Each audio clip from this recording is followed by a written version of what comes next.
आज हम इस वीडियो में जानेंगे कि प्लैनेट राहु राहु क्या है इन द एस्ट्रोलॉजी।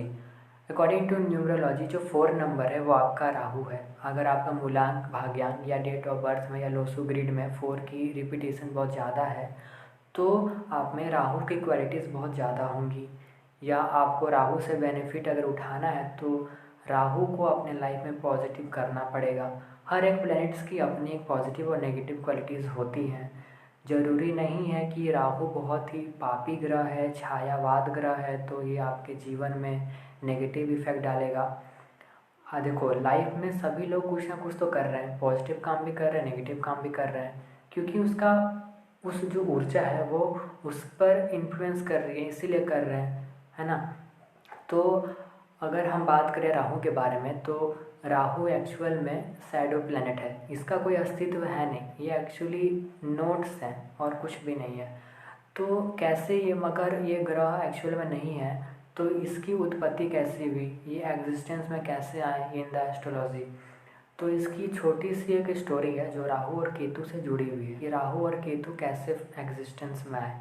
जो राहु है उसका सिर्फ हेड है, ऊपर का हिस्सा है और नीचे का हिस्सा नहीं है। नीचे का जो हिस्सा है वो केतु का है, उसका हेड नहीं है। राहु का हेड है और बहुत ही बड़ा हेड है। तो इसकी स्टोरी कुछ ऐसी है कि समुद्र मंथन हुआ था असुरों और देवताओं के बीच में, और सागर का मंथन लोग कर रहे थे। तो शुरू में तो विष निकला, तो फिर विष निकला तो आपको मालूम है कि वो शिव जी ने उसको पी लिया था। तो फिर उसके बाद बहुत सारी चीज़ें निकली थी, तो उसमें से अमृत भी निकला था। क्योंकि अमृत निकला तो सब लोग सबको चाहिए अमृत, तो ये डिसाइड हुआ था कि अमृत जो है वो देवता ही पिएंगे कि और वो अमर हो जाएंगे। लेकिन वो बोले कि नहीं, हमें भी चाहिए। असुर अगर पी जाते तो वो अमर हो जाते, फिर संकट में पड़ जाता ये पूरा पृथ्वी और पूरा पूरा ब्रह्मांड, क्योंकि वो अपना नेगेटिव एनर्जी ही फैलाते हैं, नेगेटिव काम करते हैं, तो ये कोई भी नहीं चाहता है। फिर क्या हुआ कि सब में ये परेशानी हो गई, तो सब लोग विष्णु जी के पास गए, तो उन्होंने स्त्री का रूप धारण किया और फिर बोला, क्योंकि वो फीमेल बन के आए थे तो उनके बात को तो सब लोग मानेंगे ही, स्त्री है उसका इज्जत तो सभी लोग करेंगे। तो फिर वो बोले कि ठीक है, आप लोग एक लाइन से खड़े जाइए, पहले मैं देवताओं को देती हूँ, फिर मैं आप लोग को भी अमृत का पान कराऊंगी। तो सब लोग लाइन में आ गए, सब एक लाइन में आ गए। तो उसमें देवताओं को पहले वो अमृत पान कराने लगे। कराते कराते सूर्य और चंद्रमा के बीच में एक असुरी शक्ति देवताओं का भेष करके वहाँ पर बैठ गए, वहाँ पर चले गए। जब सूर्य और चंद्रमा को देने वाले थे तब उनको भी वो दे दिया, लेकिन बाद में तब सूर्य और चंद्रमा ने बोला कि आपने तो इन असुर को मतलब अमृत पान कर दिया। तो तुरंत ही भगवान ने सुदर्शन चक्र से उसको मतलब काट दिया, क्योंकि उसने पान कर लिया था, पूरा उसके अंदर नहीं गया, केवल हेड तक गया। इसीलिए यहाँ से कट के एक अलग हो गया और नीचे का पार्ट अलग हो गया। तो ऊपर का जो पार्ट था वो राहु राहु हो गया, नीचे का जो केतु हो गया। ये बेसिकली इसकी स्टोरी है। क्योंकि उन्होंने अमृत का पान कर लिया था इसीलिए ये लोग नहीं मरे और ये अभी भी एग्जिस्टेंस में है। एक्चुअली फिजिकल फॉर्म में नहीं है, पर इनका ऊर्जा जो है, एनर्जी जो है वो विद्यमान है पूरे संसार में। बेसिकली छोटी सी स्टोरी है, इसकी छोटी सी स्टोरी थी। अब इसी स्टोरी में इसका सिग्निफिकेशंस भी है। कैसे है, जैसे कि राहु सिर्फ हेड है तो सिर्फ हेड के बारे में ही सोचेगा, और केतु का अगर सिर्फ नीचे का पार्ट है तो ऊपर का पार्ट है ही नहीं। तो इसी हिसाब से आप सिग्निफिकेशंस भी बनाओगे। तो कैसे बनते हैं आपको मैं बताता हूँ। तो स्टार्ट करते हैं राहु से। तो जो राहु है वो थोड़ा सा ज़िद्दी प्लैनेट है, वो ध्यान भी है, वो आपका डीप अटैचमेंट है towards anything. Most of the time जो राहु है वो आउट ऑफ बॉक्स थिंकिंग है, वो थोड़ा सा नॉर्मल नहीं, थोड़ा सा अटपटा सा है। वो कुछ ऐसा करेगा जो थोड़ा सा आपको हिला देने वाला है। राहु राहु थोड़ा सा भ्रम का कारक है, इल्यूजन का कारक है। तो जितने भी फोटोग्राफर्स होते हैं, लेंस होते हैं लगे हुए होते हैं, जिनका भी ओवल शेप का होता है मुंह, माउथ, ये आपका राहु है। क्योंकि ये कुछ भी अटपटा सा बोल सकता है ना। तो ये आपका राहु है।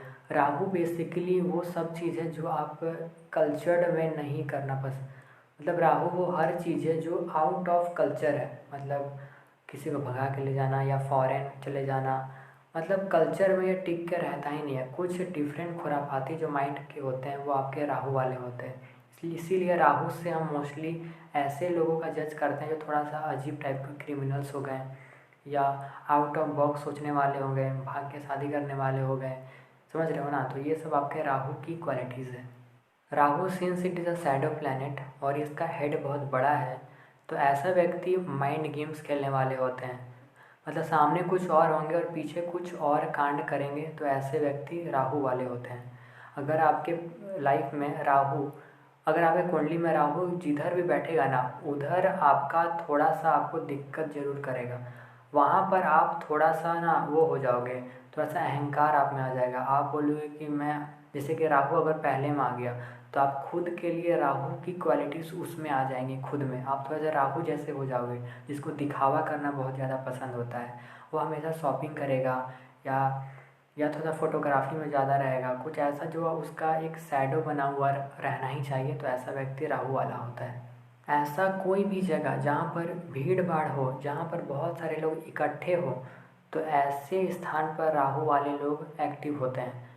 दंगे करने वाले, भ्रम पैदा करने वाले, इल्यूजन करने वाले, जिनको सही नॉलेज नहीं है, केवल ऊपर एक खोपड़ी है और खोपड़ी से ही कुछ बके जा रहे हैं बिना सेंस के, तो ऐसे व्यक्ति राहु वाले होते हैं।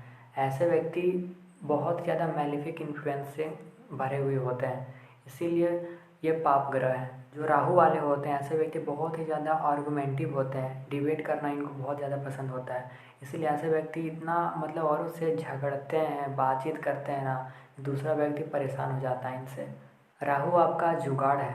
राहु को वो हर काम कर सकता है जिसमें उसको रिवॉल्यूशन लाना हो।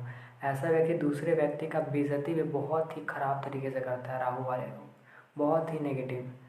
जो राहु है वो बार बार एक ही चीज़ को रिपीट करता है। इनकी जो थॉट्स होती हैं बहुत ही ज़्यादा रिपीटेटिव होती है, इसीलिए राहु का इन्फ्लुएंस से मेंटल डिसऑर्डर भी देखने को मिलती है। राहु बेचैनी और डर का भी कारक है। अगर नेगेटिव वे में अगर आपका राहु काम कर रहा है तो आप डरे हुए रहोगे।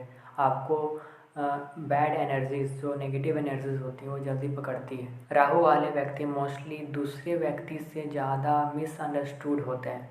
राहु की क्वालिटीज़ ही हैं कि उसको कोई समझ नहीं पाता है। राहु वाले के लाइफ में लाइफ ऑफ सेटिस्फैक्शन नहीं रहती है। राहु वाले व्यक्ति या राहु की जो क्वालिटीज़ हैं वो यह है कि ऐसे व्यक्ति के जो मन है उसको बदल पाना बहुत ही ज़्यादा कठिन होता है। एक बार जो ऐसी थिंकिंग बन गई तो ऐसे व्यक्ति उसी में टिके रहेंगे, अड़ियल हो जाएंगे। राहु वाले व्यक्ति ड्रीम्स में ज़्यादा खोए हुए भी रहते हैं। राहु की बहुत सी पॉजिटिव क्वालिटीज़ भी हैं, जैसे कि राहु जो है वो आपको सडन गेन्स भी दे सकता है, क्योंकि राहु ऐसा हर एक काम है जो छिपा हुआ है, हिडन है, जहाँ पर धोखाधड़ी होने की चांसेस है। ऐसा कोई भी, जैसे कि ऑनलाइन जो भी काम होते हैं वो सभी राहु के अंतर्गत आते हैं। जितने भी इविल वर्क, बुरे काम, इलीगल काम, छुप छुपा के करने वाले काम, वो सभी में राहु बहुत ज़्यादा माहिर होता है। किसी को लूटपाट करना हो, चोरी करना हो, तो राहु वाले की जो बुद्धि होती है वो एक नंबर होती है। उसने भाई अमृत अगर पी लिया तो वो क्या नहीं कर सकता है। राहु ज़्यादा डिसिप्लिन का कारक नहीं है। राहु जो है वो चाहता है कि कैसे भी करके मेरा काम हो जाए, चाहे अच्छे कर्म से हो या बुरे कर्म से, उसको चाहिए तो चाहिए। वो हमेशा टॉप मोस्ट पोजीशन चाहता है अपने लाइफ में राहु। इसलिए राहु वाले व्यक्ति बहुत ही ज़्यादा आर्टिस्टिक भी होते हैं। राहु वाले को तो बस नेम फेम की ही भूख लगी रहती है कि कैसे भी करके उसे वो हर चीज़ मिल जाए, भले ही गलत तरीके से मिले पर मिल जाए। अगर राहु की अच्छी क्वालिटीज़ होंगी तो निश्चित ही थोड़ा से कम लोग होते हैं जो राहु की अच्छी तरीके से लाइफ को जी पाते हैं। मोस्टली इनमें नेगेटिव इन्फ्लुएंस ही होता है, क्योंकि ये मैलिफिक प्लैनेट्स हैं। अगर आप राहु का पॉजिटिव यूटिलाइजेशन करोगे तो ही आपका डर ख़त्म हो जाएगा, आप थोड़े से निडर हो जाओगे, आप जो चाहोगे वो कर सकते हो। और बहुत ही रहस्यमय होते हैं, तो इनका क्लियर कट लाइफ नहीं होता है। तो ये खुद को तो जानते हैं कैसे हैं, पर दूसरे व्यक्ति को पता भी नहीं चलने देंगे कि मैं कैसा हूँ। तो इस तरीके के राहु वाले होते हैं। तो आई होप आपको ये वीडियो थोड़ी सी समझ में आई होगी। और इसे डर मत जाना कि भाई मेरा 4 नंबर बहुत ज़्यादा है, या राहु मेरे लगन में है, या राहु थोड़े से मेरे इस हाउस में बैठा हुआ है तो मेरे को वैसा बना देगा। अब कोई नहीं जानता कि कौन कैसा है कौन कैसा नहीं है। सब अपने आप को बहुत ही अच्छा समझते हैं और दूसरे व्यक्ति को ख़राब समझते हैं। इसलिए मैं ख़राब नहीं समझता हूँ, मैं जो जैसा है भाई उसको वैसा समझो और उसी में खुश रहो। अब क्योंकि आपको वो चीज़ें मिली हैं तो आप उसका कर्म तो आप करोगे ही, आप ना चाहते हुए भी उसमें फँस जाओगे और लगे रहोगे।